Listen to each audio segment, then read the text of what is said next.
মাত্র আমরা যাত্রা শুরু করলাম, দায়িত্ব নিয়েছি আমরা।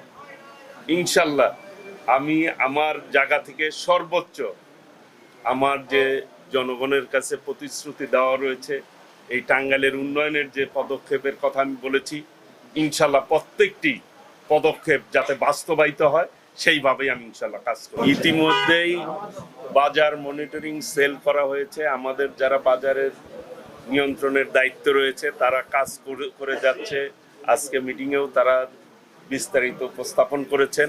আশা করি আমাদের মনিটরিং এর মধ্যে তদারকির মাধ্যমে এই সমস্যাগুলি সমাধান করতে আমরা সক্ষম হব ইনশাল্লাহ। খাদ্য বা নিত্য প্রয়োজনীয় পণ্যের কোনো ঘাটতি আছে কিনা বা পর্যাপ্ত মজুদ আছে কিনা? এখন পর্যন্ত আমরা যেভাবে দেখছি আল্লাহর রহমতে সবকিছুই ঠিকভাবেই আছে, কোনো ঘাটতি নেই। ইনশাল্লাহ আমরা তদারকির মাধ্যমে সেইগুলি যাতে সুন্দর ম্যানেজমেন্ট হয় সেই ব্যাপারে ব্যবস্থা